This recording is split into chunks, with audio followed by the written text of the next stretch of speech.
Andy, what have we been working on in training this week to address some of the issues that came up on last Saturday's match?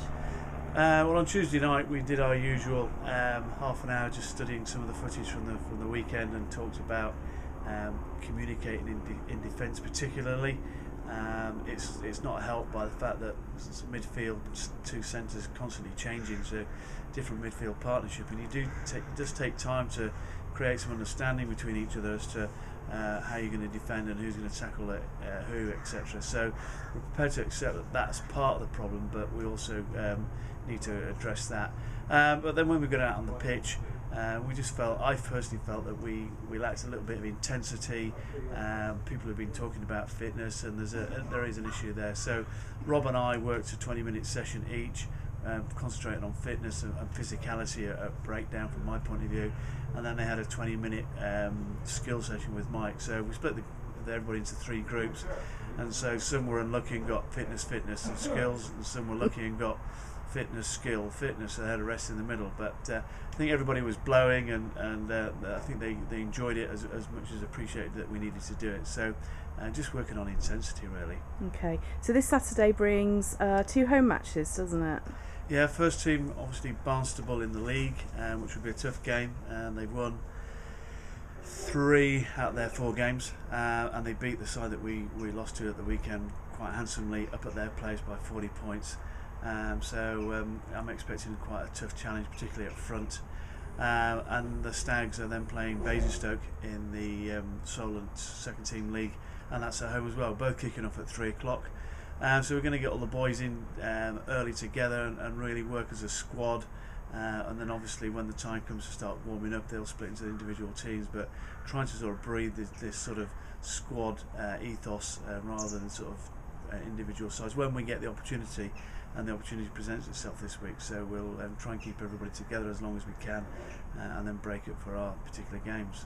Okay, so I hope lots of people come and watch. Yeah. Now, a couple of weeks ago we were talking about player sponsorship. What's the uptake been like for that so far?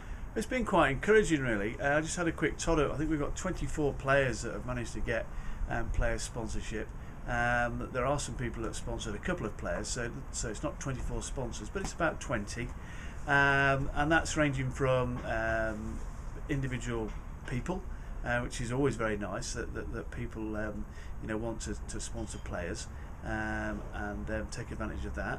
And then there's businesses ranging from companies like Build Base to some pubs down the Andover way, a couple of restaurants in town. So a broad spectrum of businesses. And obviously as soon as we get that information, we'll put it on our website as we said we would, so people can see which companies are supporting the club and take advantage of that fact. But yeah, it's been good, but as like everything else, any more out there who want to sponsor, the club needs all sorts of different ways of generating income, and player sponsorship's one of them. Yeah. Okay, so people just need to drop you an email, do they? They get it to me initially. Yeah. I think that's probably the best. Okay. The best one, which is manager@newburyrfc.co.uk, and then I'll probably put it on to Paul Sanders, who's actually running with all the sponsorship packages that we've got available, and I'll just pass it on to Paul.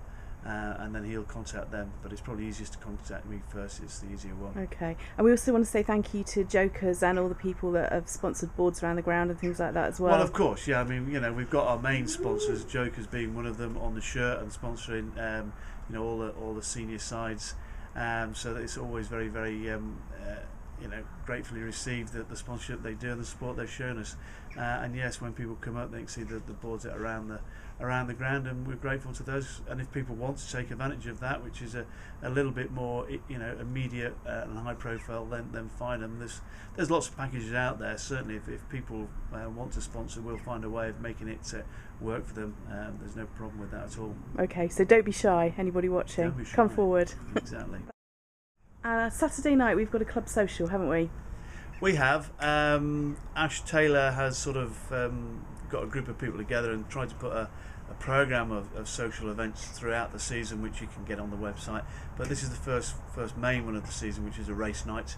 They're always good fun. They're not, you're not going to lose loads of money unless you want to lose loads of money.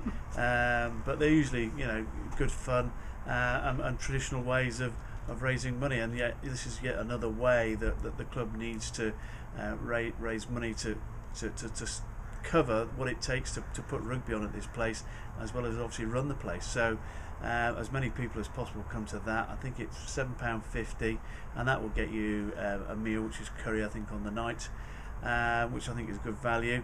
And as I say, it's usually good fun, and look forward to seeing as many people as possible. It's good uptake so far, but always more the merrier. Okay, come on down. Lose some money. Okay, Andy Widdop. Hi. What position do you play? Hooker. Okay. And any nicknames we need to know about? No, just Widdop. Okay. Anything to do with my surname, really. Okay. And what do you do outside of rugby? I go to university in Bristol, University Okay. of Western England. Play a bit of music as well. Okay. Guitar and Guitar. sometimes trombone. Okay. Intriguing. Not at the same time? It's that, well, I suppose you could do it, but no, I don't do it at the same time. Okay. Any weird superstitions we need to know about pre-match? Lots. Lots. Well, not necessarily pre-match. I'm obsessed with even numbers, volume on the car, portions of food, things like that. Even numbers are generally the rule. Okay. Stepping on cracks in the road. Okay. Do we need to worry about you? No, it's just a bit of an OCD thing. My mum does Okay. worry about it. But All right. Okay. I've got some quick questions to ask you then. okay. Right. One word answer. Cats or dogs? Dogs. Batman or Robin? Batman. Porsche or Ferrari? Porsche. Cider or lager? Lager. Facebook or Twitter? Facebook. X Factor or Strictly Come Dancing? I don't really like either, but it's bound to be X Factor. It's going to be one or the other. Curry or pizza? Curry. Star Wars or X-Men? X-Men. Nadal or Federer? Definitely Nadal. Simpsons or South Park? Simpsons. Ibiza or Blackpool? Blackpool. Attack or defence? Defence. Book or magazine? Magazine. Scooby-Doo or the Flintstones?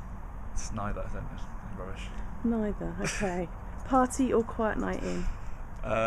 Quiet night in. Okay. Crisps or chocolate? Crisps. Okay. Country and western or jazz? Jazz. Johnny Wilkinson or Toby Flood? Johnny. Okay. Thank you, Andy Widdop. Thank you.